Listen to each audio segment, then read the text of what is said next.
Depois de visitar a paróquia São Jorge, aqui em Porto Alegre, chegou a vez de eu conhecer em mais detalhes o Santuário Santa Teresinha do Menino Jesus. E quem está nos acolhendo é o Frei Rafael Rodrigues, pároco aqui do santuário. Obrigado, Frei. Seja bem-vindo aí ao meu canal e uma alegria a gente poder conversar um pouco sobre a história do Santuário Santa Teresinha. Eu que agradeço, Marcos, o convite, esse espaço dentro do teu canal, para a gente apresentar esse santuário que é tão importante para a nossa arquidiocese, para a nossa igreja, aqui dentro do Parque da Redenção. Com certeza um santuário muito significativo dentro da história da igreja de Porto Alegre e também com essa grande expressividade da devoção a Santa Teresinha do Menino Jesus. Frei, vamos começar então falando um pouco da história aqui. Aqui é administrado pelos freis carmelitas, né? Sempre foi os carmelitas que cuidaram aqui do Santuário Santa Teresinha. Como é que foi a chegada, o início aqui no Santuário Santa Teresinha, também dos freis? Isso, então, Marcos, aqui é quem gere e cuida do santuário são os freis carmelitas. Os freis carmelitas, eles vieram da Espanha e entraram no Uruguai. Então, carmelitas espanhóis, no início do século passado, mais precisamente em 1911. Então, eles vieram de Burgos, da cidade de Burgos, e é muito interessante a gente pegar esta cidade, porque em Burgos tem uma grande catedral que tem quase 800 anos, que é a Catedral de Burgos, muito significativa do estilo gótico. Então os freis vieram de lá, moravam bem pertinho desta catedral e vieram para o Brasil com esta imagem dessa igreja tão linda que é a Catedral de Burgos e fundaram aqui no Brasil em 1911, na cidade de Uruguaiana, a primeira igreja, e logo começaram a construir essas igrejas góticas. Então construíram em Montevidéu, construíram em Uruguaiana, em Rio Grande e alguns anos mais tarde, em 1913, vieram para Porto Alegre. No começo, os freis vieram como uma igreja conventual, não era uma paróquia. Os freis moram aqui e fazem uma igreja para que o povo possa vir aonde os freis carmelitas estão participando da missa. Depois de muitos anos, ela se torna uma paróquia e recentemente se torna um santuário. Mas os freis vêm de Uruguaiana para Porto Alegre, começam a construir essa igreja gótica dentro desse estilo que eles tinham desde a Espanha, e não somente com o estilo arquitetônico, mas também com a espiritualidade dos carmelitas, por isso aqui o Santuário Santa Teresinha do Menino Jesus. E Frei, aqui a comunidade, a Ordem dos Carmelitas, teve um momento muito especial no ano passado, que foi a visita das relíquias de Santa Teresinha, né? Que tivesse uma participação bem intensa em todo esse evento. Conta um pouco para nós sobre a importância desse evento que ocorreu no ano passado. Isso foi um evento muito significativo, né? No começo do ano passado, que foi a visita das relíquias. Então veio da França uma grande urna que peregrina o mundo todo, e esta urna contém alguns ossos de Santa Teresinha. Então ela veio para o Brasil, nós nos reunimos os freis carmelitas e organizamos esta visita em todos os lugares. Então eu tive a graça de acompanhar essas visitas por 40 dias no sul. Então foi divididos em duas equipes, uma percorria o sul do país e outra percorria o restante do Brasil. Então essa equipe de 4 freis que percorreu o sul, eu estava junto, né? Então a gente foi em muitas cidades onde tem carmelitas, tanto os carmelitas descalços, que somos nós, tanto como os outros carmelitas chamados da antiga observância. Então viajamos Campo Mourão, Londrina, Paranavaí, descemos pelo oeste de Santa Catarina, fomos para as Missões, Uruguaiana, toda a fronteira. Rodaram bastante. Rodamos bastante, não lembro quantos quilômetros, mas fizemos um giro, depois voltamos pelo litoral aqui e a visita se encerrou em Curitiba. Então foi aonde chegava, de fato, Santa Teresinha é uma santa muito querida e movia muitas pessoas. E Porto Alegre não foi diferente. Tanto aqui como no Carmelo das Irmãs, aqui em Porto Alegre, o número de pessoas que veio para rezar, para pedir uma graça nas celebrações foi muito grande. Ela também visitou a cidade de Butiá, que tem como padroeira Santa Teresinha, e também a paróquia Nossa Senhora das Graças de Canoas. Também nessas duas visitas que ela saiu aqui do santuário, A gente viu uma multidão de pessoas que foi ao encontro de Santa Teresinha. Foi de fato uma renovação muito da fé, e para esse santuário também que tem como padroeira Santa Teresinha, foi um momento muito, muito significativo. Com certeza, até hoje a gente escuta ainda as pessoas dizerem, né? Olha, quando passou as relíquias eu ganhei uma rosa, eu recebi um sinal, eu pedi uma graça. Então foi um momento assim de frutos espirituais que a gente está colhendo até hoje desta visita das relíquias em nosso santuário. Frei, Santa Teresinha do Menino Jesus é a padroeira aqui, né? Mas também a paróquia também se chama Santíssimo Sacramento, né? Isso. Como é que é essa história de ter dois nomes? Porque assim, olha, os freis vieram para cá, né, como uma igreja dedicada a Santa Teresinha, não era uma paróquia, né? Então a igreja Santa Teresinha. Mas desde o início ela tinha esse conome assim, né, de Santíssimo Sacramento. Até muitos conhecem que é a igreja do Santíssimo. Em 1970, por aí, a igreja se transformou numa paróquia, pelo grande número de casamentos, né, e começou a administrar os sacramentos, ela se torna paróquia. Então, ela se torna paróquia, chamada Paróquia Santíssimo Sacramento e Santa Teresinha. Até porque nós também temos outra paróquia Santa Teresinha aqui em Porto Alegre. Então, quando ela se tornou paróquia, ela se tornou a Paróquia Santíssimo Sacramento, né? Então, um nome que poucas igrejas têm, né, do Santíssimo Sacramento, mas ficou com esse nome. Depois, quando ela se transformou em santuário, claro que o nome da paróquia é Paróquia Santíssimo Sacramento e Santa Teresinha, mas, digamos assim, o nome popular toda a vida foi Igreja Santa Teresinha. Então, todas as pessoas conhecem como Igreja Santa Teresinha, e hoje Santuário Santa Teresinha é um nome carinhoso que o povo tem já presente no coração, e é o nome que ficou, né? Juridicamente, Paróquia Santíssimo Sacramento e Santa Teresinha. Mas no coração das pessoas é a Igreja Santa Teresinha e agora o Santuário Santa Teresinha. E Frei, aqui é um dos locais, eu acho que em Porto Alegre, que mais se celebra missas, né? São 4 missas por dia. No domingo eu tenho que fazer as contas ali, que acho que são 6 ou 7 missas, né? Sempre foi assim, a paróquia sempre ofereceu esse grande número de missas, sempre se preocupou em ter um padre disponível para atender confissões. Essa foi uma história que foi logo que surgiu, assim, como é que se deu esse processo de oferecer tantos horários de celebração? Olha, eu não sei precisar bem quando, mas eu sei que esse horário já É tradicional. é muito tradicional, assim, é um horário que troca muito os freis, né? Porque a gente sabe que os freis carmelitas, eles têm esse rodízio, né? Cada 3 anos ou 6 anos a gente muda, né? E já passou muitos e muitos freis, desde os espanhóis aqui, e sempre mantiveram essa mesma grade de horários, né? Então são 4 missas diárias e 6 missas no domingo. Eram 7, depois da pandemia diminuiu uma. Então, e todas as missas têm confissões. Então é algo assim que está presente muito assim na tradição desta igreja. Eu creio que muito pelos casamentos, né? Eu queria procurar para te mostrar agora aqui, mas como a gente está em reforma, não achei os livros, né?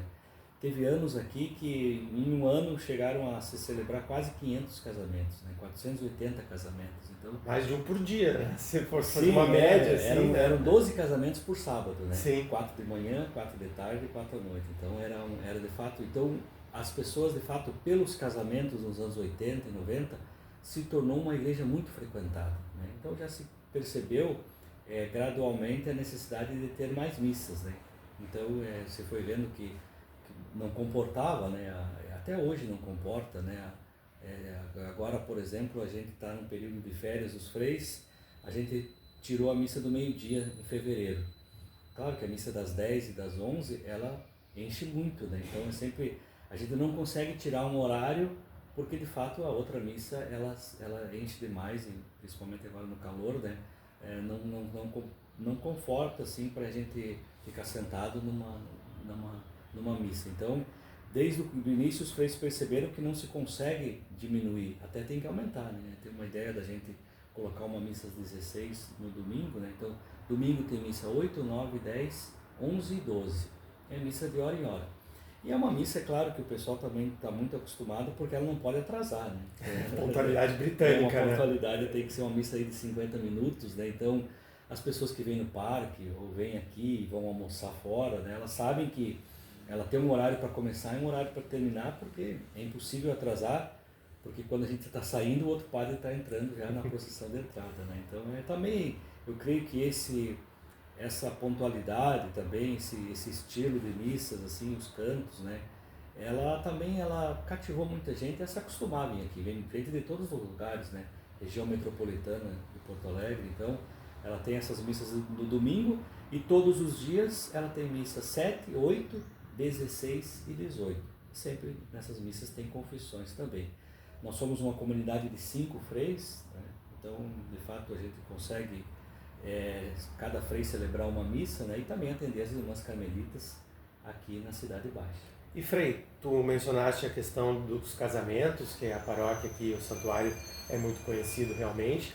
A gente sabe que na pandemia bagunçou um pouco toda essa questão, não só aqui, mas em todas as igrejas, né?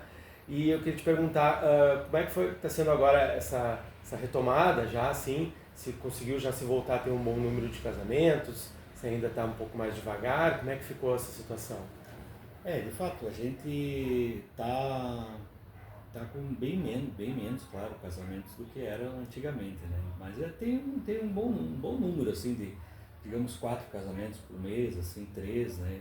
Está se retomando. Está se retomando. Claro que a gente também teve a pandemia, que de fato segurou muito, né?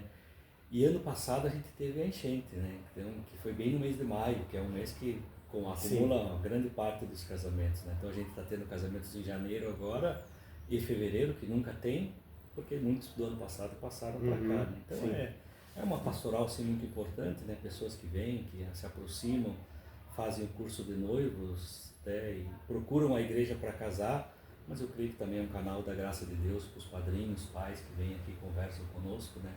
Está tendo, né? Mas diminuiu muito, mas segue tendo um bom número também de casamentos. Falando em vocações, a gente falou agora do matrimônio, eu queria falar agora do sacerdócio. Fala um pouquinho da tua vocação, Frei, como é que se deu o teu chamado e chamado para ser um Frei Carmelita.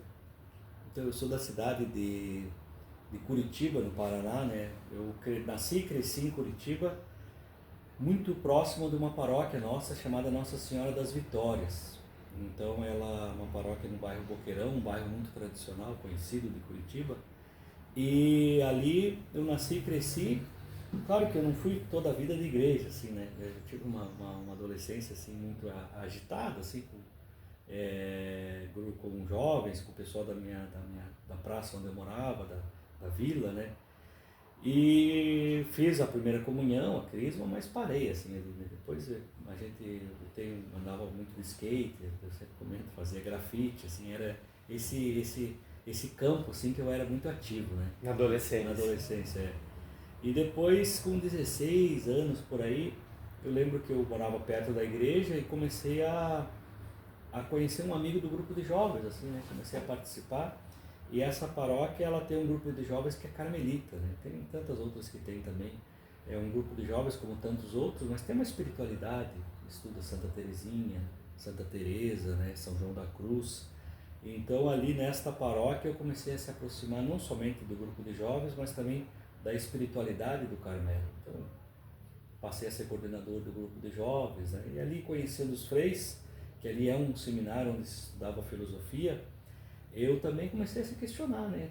Que dessa vida, se não era um chamado que eu tinha, né? Então, aquela inquietação sempre foi abatendo, assim, né? E me colocando, assim, naquela dúvida, né? Se eu não tinha vocação. E de fato, com 19 anos, eu tomei uma decisão e fui para o seminário, né? Então, daí entrei no seminário dos Freis Carmelitas e lá no Paraná. Lá no Paraná, Não, eu entrei em Passo Fundo. Em Passo Fundo? Passo Fundo, Na época era Passo Fundo, agora não tem mais, porque era o seminário chamado menor, né? Mesmo que eu já tinha terminado o ensino médio, era em Passo Fundo que se iniciava. Depois fui para Curitiba fazer a filosofia, né? Perto mesmo de onde eu morava, dos meus pais. Fiz a teologia aqui em Porto Alegre, aqui na PUC, né? Tem grandes professores do nosso tempo, que são grandes amigos, né? O Érico Ramos, o professor Suzinho, Manuel e tantos outros, né, que a gente lembra, que estão por aí, Padre Geraldo, né, Padre Pedro, então foram todos meus professores. E depois eu fui ordenado em Curitiba em 2011. E daí eu tive uma experiência muito bonita da minha vida também, que eu fui para as missões. no Mato Grosso e depois no Pará. Então lá eu fiquei 5 anos, né? Então é uma área que a gente está hoje lá, é chamada Jacareacanga, é uma área indígena, né? Então a gente atende muitas aldeias, muitos garimpos, comunidades ribeirinhas, então é uma realidade que de diferente, fato bem diferente, assim, que me marcou assim para que eu pudesse assim depois voltar para cá, né? Então fui para Uruguaiana, fiquei uns anos em Uruguaiana, depois fui estudar na Espanha, fiz um mestrado na Espanha, em Madrid, e depois vim para Porto Alegre. Estou indo para o meu 3º ano aqui, à frente do Santuário Santa Teresa. 3º ano? 3º ano. Esse final do ano tem capítulo, que a gente chama, né? Capítulo é aquela reunião onde os freis carmelitas fazem as trocas, né? Ou as transferências. As transferências, né?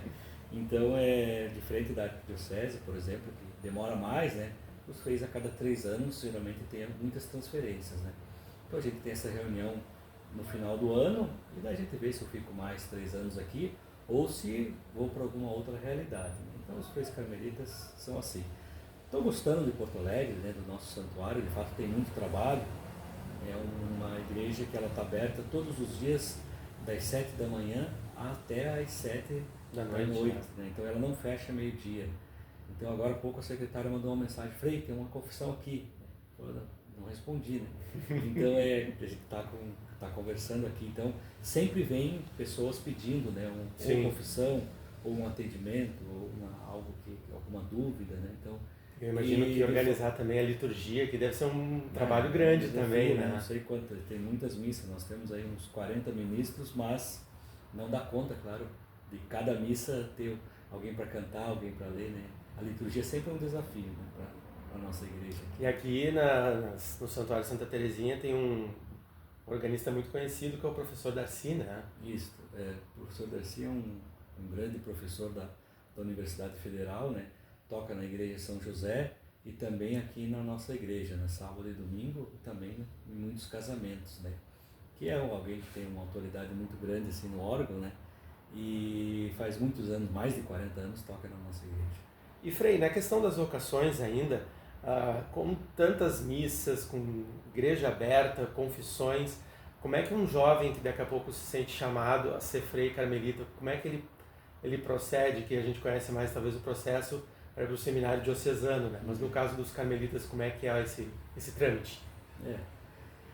A gente, por exemplo, um jovem que vem aqui com a gente, acompanha vários jovens, né? Tem uns 5 jovens que a gente está acompanhando, né, nessa questão vocacional. São pessoas que vêm na missa diariamente, né? Então agora há pouco teve a missa das 8, eu estava atendendo confissão, a gente olha assim, as pessoas que vêm na missa são pessoas que vêm na missa todos os dias, né? Geralmente essas missas das 7, das 8 e das 16 são missas que as pessoas têm o costume da missa diária, que a gente chama, né? A missa das 18 são missas que geralmente com intenções de 7º dia, né?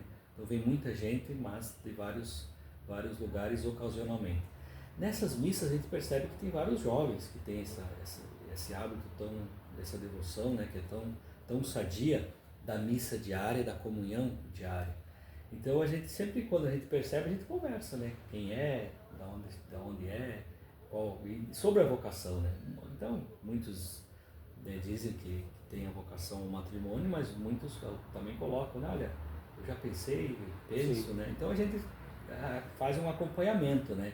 Tanto eu como o Frei Everton, que é o provincial que mora aqui nesta casa, a gente acompanha estes de Porto Alegre. Então ano passado, 2 anos atrás, a gente acompanhou que é o Pedro, né? Que a gente vinha na missa aqui, conversava, né? Nos ajudava na liturgia, e agora foi para o seminário em Curitiba, né? Está iniciando a sua etapa lá em Curitiba. Então é um jovem daqui, morava pertinho da paróquia, agora tem outros também que estão nesse acompanhamento, né? Então o primeiro passo de um jovem quando ou a gente percebe eles e conversa com eles na missa, né? Ou mesmo eles, alguém que está vendo o vídeo, né, vem conversar com os freis carmelitas aqui e começa um acompanhamento vocacional, né? Que é uma conversa aí esporadicamente, uma vez por mês ou menos, né, sobre a vocação, como se fosse uma direção espiritual. E depois de um tempo, os freis e ele, vai decidir, né, olha, eu vou dar esse passo de entrar ao seminário, que é em Curitiba, né, e depois vai seguindo a etapa que é dos carmelitas, ou mesmo até a gente acompanhou também alguns que foram para a arquidiocese, né? Tem um que entrou esse ano também na arquidiocese, que participava aqui, que a gente conversava muito com ele. Então a gente vai discernindo, ver qual que é a vocação, porque a vocação é um chamado, né? Sim. É o chamado à vida religiosa, ou ao sacerdote diocesano, ou mesmo uma irmã de clausura, ou uma irmã de vida ativa, né? A gente tem que ir discernindo o que Deus está me chamando, com certeza dar um passo para dar uma resposta. E Frei, agora eu queria te perguntar sobre não sei se é título, o nome certo que se chama, que agora aqui é um santuário. Como é que foi esse processo? Por que se foi atrás de se chamar aqui paróquia, mas agora mais que paróquia, Santuário Santa Teresinha? Então, logo que a gente chegou aqui, que eu cheguei também, né, aqui em Porto Alegre, na Igreja Santa Teresinha, a gente percebeu que, de fato, assim, ela tem uma estrutura de santuário. Então, ela tem... O que se caracteriza, assim, popularmente como um santuário? Um lugar que as pessoas vão muito em peregrinação, vêm muito para fazer um pedido de oração, um lugar que ela não tem uma estrutura territorial como de uma paróquia, né? Que as pessoas moram aqui perto e vêm, né? Então ela tem essa estrutura de santuário. Muitas pessoas vêm dos mais variados lugares aqui. Então, pelo número de missas, por ela ser uma igreja que ficava aberta, né? Por esse atendimento que ela oferece, tanto espiritual como de aconselhamento, né? Por parte dos freis carmelitas. Então ela tinha uma estrutura assim que já agia como um santuário. Então a gente fez um pedido, eu e o padre provincial, o Frei Everton, junto com a comunidade dos freis, fizemos um pedido assim, elencando como é a estrutura da igreja, da paróquia Santíssimo Sacramento, e como ela se adequa a um santuário. Então a gente fez esse pedido para ela ser um santuário arquidiocesano. Claro que, por conhecer a paróquia, tanto o Dom Jaime como os outros bispos e os padres que fazem parte do conselho, prontamente foi aprovado. Então a gente fez um pedido no começo do ano, na festa de Santa Teresinha, em 2023, então foi proclamado um santuário da arquidiocese em honra a Santa Teresinha. A gente fez algumas adaptações, porque na época ela fechava ao meio-dia e abria às 2, né? Então a gente contratou mais funcionários. É uma paróquia que tem um número de funcionários alto também, nós temos 7 funcionários contratados, né? Seja porteiros, limpeza, 2 secretárias, né? Para ela funcionar sempre em 2 turnos e não fechar. Então a secretaria abre de manhã e de tarde e não fecha, né? A igreja abre com os porteiros, né? De manhã e de tarde e não fecha. Então a gente mudou alguma estrutura assim para ela não fechar ao meio-dia, ficar aberta, para ela ter essa estrutura assim, de santuário que está sempre aberta, né? É uma região aqui, quem conhece o Bonfim, com muitos restaurantes, muitas empresas, né? Permeado de restaurantes, então ao meio-dia é um lugar que as pessoas rodam muito, então é importante a igreja abrir meio-dia, muitas pessoas vem rezar, né? A gente está aqui do lado do coro da igreja que chama, né? E a partir de março, no domingo, tem missa ao meio-dia também. Tem missa ao meio-dia também, né? Então, é um horário assim que as pessoas vêm muito. Se a gente for ali agora olhar de cima da igreja para baixo, com certeza deve ter 3, 4 pessoas rezando ali, digamos agora que é 9h30, né? Então, assim, nunca fica a igreja vazia. Ela tá sempre, alguém está entrando de joelhos, alguém reza, alguém senta para descansar. E eu vou ali de vez em quando, é curioso, até pessoas de outra religião, assim, que a gente percebe, conversa, assim, e diz assim, não sou católico, mas eu gosto de sentar aqui, né? Porque a gente fala que é um oásis de silêncio nesse tumulto que é o Parque da Redenção, principalmente no final de semana. Então você entra dentro do santuário, reza, faz a sua oração, faz a sua prece, né? Muitos gostam de acender a vela, rezar pelos falecidos.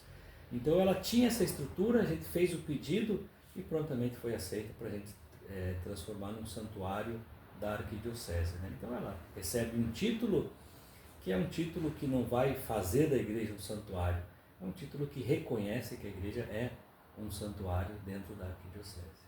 Na descrição do vídeo eu vou colocar aqui todos os horários de missa aqui do Santuário Santa Teresinha, também contato da secretaria. Daqui a pouco você que está pensando em se casar, que gosta daqui, como é que é o procedimento, buscar um curso de noivos, tudo vai estar na descrição do vídeo. Frei, muito obrigado por me acolher aqui na comunidade, no santuário. Conte aí com as nossas orações e, mais uma vez, obrigado. Eu que agradeço, Marcos. Eu agradeço a oportunidade de divulgar o nosso santuário, a espiritualidade dos Freis Carmelitas. Eu espero que tenhamos outras oportunidades de conversar e também que Deus abençoe o teu trabalho. Um grande abraço, fiquem com Deus e até a próxima.